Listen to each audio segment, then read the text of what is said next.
கேள்வி பார்வையாளர்களுக்கு வணக்கம். இன்றைய நேர்காணலில் நம்மோடு இணைந்திருப்பவர் அண்ணா திராவிட மக்கள் முன்னேற்ற கழகத்தின் பொதுச் செயலாளர் வழக்கறிஞர் பசும்பொன் பாண்டியன் அவர்கள். சார் வணக்கம் சார். வணக்கம் சார். நடிகர் விஜய் அவர்கள் தமிழக வெற்றி கழகத்தினுடைய தலைவராக ஆன பிறகு பல்வேறு சர்ச்சைகள் தமிழ்நாட்டில் தொடர்ந்து நிகழ்ந்து கொண்டிருக்கிறது. சமீபத்தில் தந்தை பெரியார் அவர்கள் சிலைக்கு மாலை அணிவித்தது தமிழ்நாடு அளவில் மிகப்பெரிய அளவில் பேசுபொருளாக இருந்துச்சு. அதனை ஒட்டி தற்போது மாநாடு ஒன்றை அறிவித்திருக்கிறார். இந்த மாநாடு எந்த அளவுக்கு வெற்றிகரமாக அமையும்னு நினைக்கிறீங்க? இந்திய அரசியலமைப்பு சட்டப்படி யார் வேணாலும் அரசியல் கட்சி தொடங்கலாம், அது ஜனநாயக உரிமை. விஜய் அவர்கள் அரசியலுக்கு வருவதை அவருடைய ரசிகர்கள் ஏகமனதாக வரவேற்கின்றதை நான் பார்த்து கொண்டிருக்கிறேன். அதே நேரம் கொள்கை பிரகடனத்தை அறிவித்துவிட்டு அரசியலுக்கு வந்தால் இன்னும் சரியாக இருக்கும் என்பது எங்களை போன்றவுடைய கருத்து. ஆனால் ஒரு விஷயத்தில் நான் அவரை பாராட்டுவதற்கு கடமைப்பட்டிருக்கிறேன். தமிழக அரசியல் களம் என்பது மூட நம்பிக்கையின் முறைநாற்றத்தை ஒழித்து கட்டிய ஈரோட்டு சிங்கம் வெண்தாடி வேந்தர் தந்தை பெரியார் அவர்களை தாண்டி தமிழகத்தில் அரசியல் களம் இல்லை என்பதை நிரூபிக்கின்ற அடிப்படையில் விஜய் அவர்கள் தந்தை பெரியாருடைய பிறந்தநாளுக்கு சென்று, அதுவும் தந்தை பெரியார் திடலுக்கே சென்று மாலை அணிவித்து மரியாதை செய்வதன் மூலம் அவருடைய அரசியல் களம் திராவிடத்தை நோக்கி வருமானால் நிச்சயமாக அவருக்கு ஒரு ஏற்றம் தமிழக அரசியல் களத்தில் இருக்கும் என்று கருதுகிறேன். இந்த சீமான் மாதிரி குழப்பம் பண்ணக்கூடாது. தமிழ் தேசியம் சொல்லிட்டு பரமக்குடியில் இமானுவேலுடைய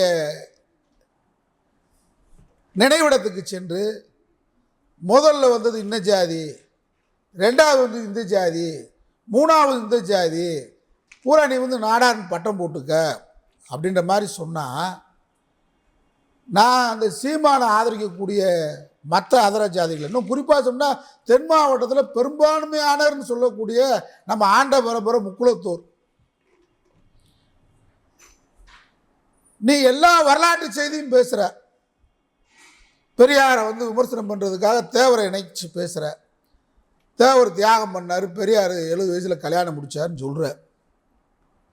நான் ஒரு கேள்வியை சீமானுக்கு இந்த இடத்துல என்ன கேட்கணும்னு கேட்டால், இமானுவேலுடைய மரணம் எப்படி ஏற்பட்டது? எல்லா வரலாற்று செய்தி நான் மக்களுக்கு சொல்லுவேன்னு சொல்கிறீங்கள, அந்த மரணத்தில் தேவர் குற்றவாளியா இல்லையா? அதன் பின்னணி என்ன? பரமக்குடியிலேயோ உசிலம்பட்டியிலேயோ பேச தயாரா? சொத்துக்காக ஆசைப்பட்டவர் தேவர் பெரியார், ஒரு சொத்தை வித்தவர் தேவர்லாம் சொல்கிற சுதந்திர போராட்ட தியாகி தேவரையும் தமிழகத்தின் முடைநாற்றமான மூட கொள்கைகளை ஒழித்த பெரியாரையும் இணைச்சி போடக்கூடாது. ரெண்டு பேருடைய கொள்கை ஒன்று தான். ரெண்டு பேரும் நாட்டின் சுதந்திரம் போராடினவங்க, பெரியாரும் தேவரும். ரெண்டு பேருமே காங்கிரஸ் ஒழிக்கணும்னு சொன்னாங்க. இவரும் காங்கிரஸ்லேருந்து பெரியார் வெளியேறினார், தேவரும் வெளியேறினார். அதனால் நீ எங்கே பேசணும், என்ன முரண்பாடாக பேசுகிற? முதல்ல வந்தது இன்னும் ஜாதி, ரெண்டாவது வந்து அப்புறம் தேவர் எத்தனாவது வந்தேன்? அப்போ நீ சொல்கிற மனு தர்மத்தை தான் நீ ஆதரிக்கிற. மனு தர்மத்தில் அந்த படிநிலை இருக்குது. சத்திரியன், சூத்திரியன், வைசியம், பிராமணன் கொண்டு வர்ற, அது மாதிரி இப்போ நீ கொண்டு வர்ற. அப்போ இந்த முக்குளத்தோ சிங்கம்லாம் அவனை என்ன செய்ய போகிறீங்க? ரெண்டாவது, ஒரு தலைவர்களுக்கு என்ன பேர் இருக்கோ அந்த பேரை அப்படியே சொல்லணும். முத்துராமலிங்க நார்ன்ற என்ன நார்? அவர் இந்த தேவர் இளைஞர்கள் கவனத்துக்கு கொண்டு வர்றேன். நமக்கு அனைத்து ஜாதியும் நம்ம வந்து அனைத்து சமுதாயத்தினரும் இந்த நாட்டில் சமூக நல்லிணக்கத்தோட திராவிட மாடல் உருவாக்கி வச்சிருக்கு. அம்பேத்கர் கொள்கை, தேவர் கொள்கை, அண்ணாவுடைய கொள்கைலாம் அனைத்து சமூக மத நல்லிணக்கம், சமய நல்லிணக்கம் இந்த நாட்டில் கட்டமைச்சிருக்கோம். நீ புதுசாக தமிழ் தேசிய என்ற பேரில் உட்கார்ந்துக்கிட்டு முதல்வர் கலவரத்தை பற்றி பேசுமா சீமான்? பேசுங்க. ஏன் ஏற்பட்டுச்சு முதல்வர் கலவரம்? யாரால் ஏற்படுத்தப்பட்டது? என்ன காரணத்துக்கு ஏற்படுத்தப்பட்டது?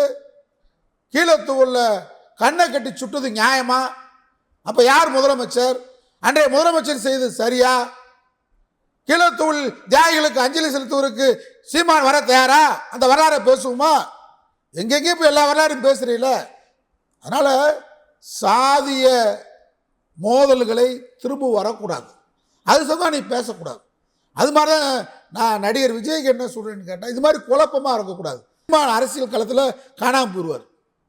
ஏன்னு கேட்டால், நீ இந்த மாதிரி சாதியத்தை எடுக்கிற, விருதுநகருக்கு போனால் ஒன்றை பேசுகிற, உசிலம்பட்டிக்கு வந்தால் மூக்கியா தவிர எங்கள் தாத்தான்ற, கன்னியாகுமரி போனால் ஜீவா எங்கள் பெரியப்பேன்ற, மார்சல் நேசன் எங்கள் சித்தப்பேன்ற, இங்கிட்டு வந்தால் ஓபிஎஸ் பெரியப்பான்ற, இங்கிட்டு போனால் எங்கள் சித்தப்பேன்ற எடப்பாடி பழனிசாமியை, எங்கள் தாத்தான்ற ராமதாஸை, கலைஞரை மட்டும் விமர்சனம் பண்ணுறேன். என்ன காரணம்? அதை பார்க்குறேன். அப்புறம் தூண்டி வர இளையராஜாவை எதுக்கு ஏற்றுக்கிற மாட்டேன்றீங்கன்ற. இளையராஜாவை யாரும் ஏற்றுக்கிறல. இளையராஜா சேரக்கூடாத இடத்துல போய் சேர்ந்திருக்காரு. சேரக்கூடாத இடம். இளையராஜாவை சூத்திரன் சொன்ன இடத்துல போய் சேர்ந்திருக்காரு. அவருடைய திறமை யாரும் பாராட்டாமல்ல, அவருடைய சிம்போனிஸை யாரும் பாராட்டாமல்ல. அதனால சீமான் ஒரு குழப்ப அரசியலை தமிழ்நாட்டில் பண்ணலான்னு பார்க்குறேன். இன்றைக்கி அவங்க கட்சியிலே அப்பா கோடி கோடியாக கொள்ளையடிச்ச பணம்லாம் என்னடான்னு கேட்குறான்.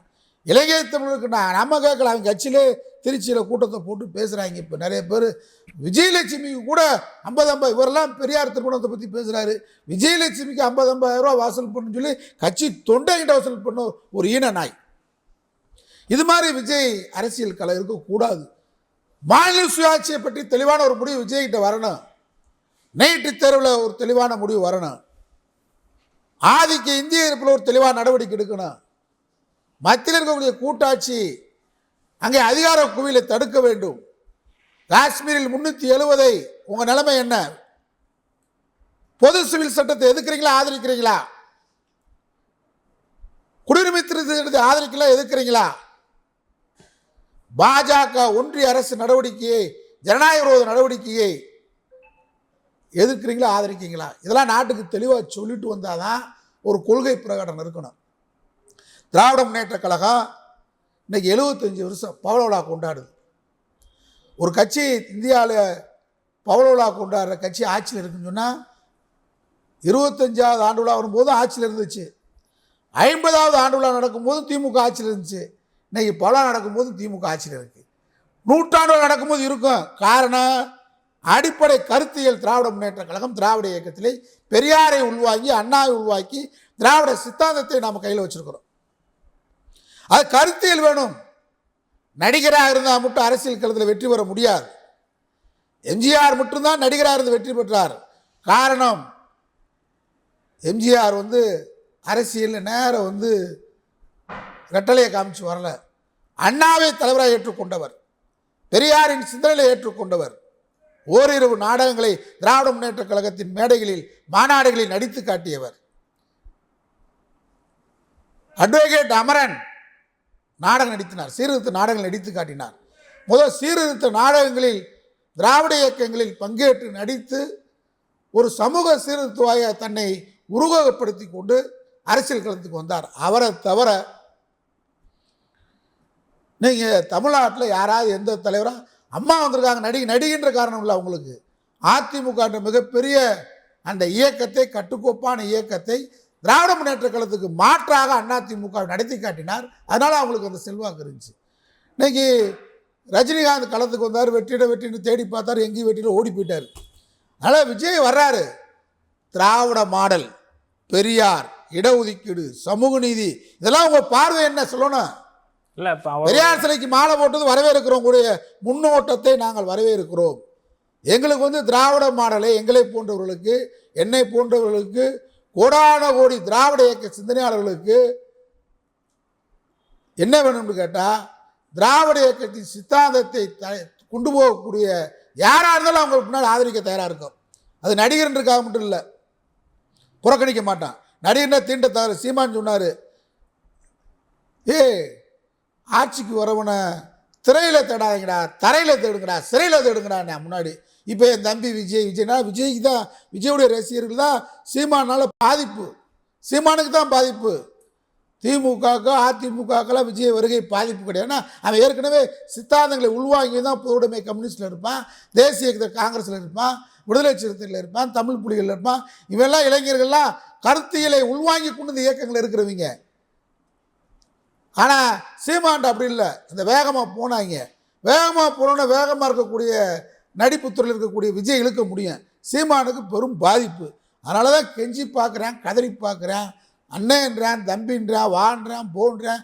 ஆனால் அவர் ஒரே அடியில் சொல்லிட்டார். பெரியாருக்கு அவர் போட்டு வந்தோடனே அவருக்கு கதை முடிஞ்சு போச்சு, சீமான் கதை.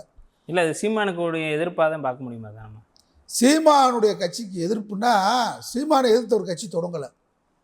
இளைஞர்கள் அங்கேருந்து இங்கே வருவாங்கன்னு சொல்ல வரேனே தவிர வேறு யாருக்கும் பாதிப்பு இல்லைன்றது எங்களுடைய அரசியல் ஆய்வில் களத்தில் நாங்கள் எடுத்த ஒரு ஆய்வு முடிவு. எந்த கட்சிக்கும் பாதிப்பு வராது விஜய்னால்.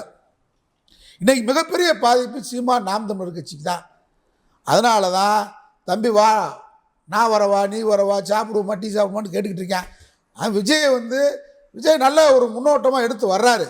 எங்களுக்கு திராவிட மாடல் நிலைத்து நிற்க வேண்டும். திராவிட மாடல் என்றால் சமூக நீதி, சமத்துவம், மத நல்லிணக்கம், சமய நல்லிணக்கம், மாநில சுயாட்சி, மத்தியில் கூட்டாட்சி, ஆதிக்க இந்திய இருக்க வேண்டும், அன்னை தமிழை காக்க வேண்டும். இதெல்லாம் நம்முடைய கொள்கைகள். இந்த கொள்கைகளை பிரகடனப்படுத்தி வந்தால் விஜய்க்கு வெற்றி முகம் உண்டு என்பது என்னுடைய கருத்து. இல்லை, இப்போ நீங்கள் சொல்கிற கருத்துலேருந்து இன்னொரு கருத்து பார்த்தா கூட சீமான் அவர்கள் கூட மாநில உரிமைக்காக தான் போராடுறேன் அப்படின்னு சொல்லும்போது விஜய் வந்து மக்கள் ஆதரிக்க தயாராக இருப்பாங்களா? மாநில உரிமைக்கு சீமான் என்ன போராடி இருக்காரு? அவர் நீங்கள் பார்த்தா 10 ஆண்டுகள் எடப்பாடி பழனிசாமி முதலமைச்சர் அம்மா தான் இருந்தாங்க. அந்த 10 வருஷமாக அம்மாவை எடுத்து வாய் திறக்கலை, எடப்பாடி எடுத்து வாய் திறக்கலை, ஓபிஎஸ் எடுத்து வாய் திறக்கலை. 10 வருஷமாக ஆளுங்கட்சியாக இருக்கக்கூடிய கட்சியை எடுத்து பேசாமல் 10 வருஷமாக வீட்டில் நோய்வாய்ப்பட்டிருந்த கலைஞரையும் எதிர்கட்சி தலைவர் ஸ்டாலின் தான் விமர்சனம் பண்ணார். இப்போ அவர் யாரை விமர்சனம் பண்ணுறாரு? இன்றைக்கி என்ன சொல்லியிருக்காரு? நான் லட்டு விமர்சனத்தை விட இந்த மீனவர்களை சுட்டுக்கொண்டு, மீனவர்களுக்காக நாங்கள் எத்தனை போராடி இருக்கோம், எவ்வளோ முறை போராடி இருக்கோம். நானும் அண்ணா திராவிட மக்கள் முன்னேற்ற கழகத்தின் சார்பாக ஒரு கோரிக்கை வைத்திருக்கிறேன்.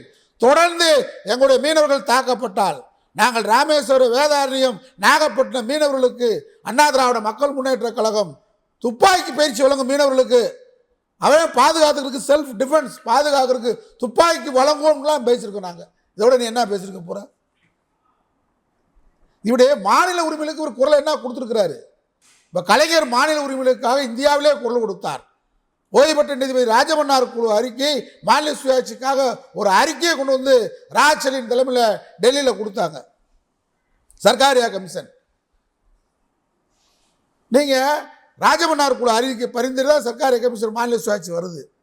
அப்போ கலைஞர் வந்து இந்தியாவிலே நீங்கள் பார்த்தா சுதந்திர தினத்துக்கு வந்தும் குடியரசு தினத்துக்கும் டெல்லியால் நியமிக்கப்பட்ட கவர்னர் தான் குடியேற்ற முடிஞ்சு சட்டசபையில். கலைஞர் மாநில உரிமைக்காக போராடி சுதந்திரத்தன்று மக்களால் தடுக்கப்பட்ட முதலமைச்சர் குடியேற்றுகின்ற உரிமையை இந்தியாவுக்கே வாங்கி கொடுத்தார் கலைஞர். அது மாநில உரிமை. அது மாதிரி ஏதாவது மாநில சுயாட்சிக்காக சீமான் எங்கேயாவது பேசியிருக்காரா? இல்லை.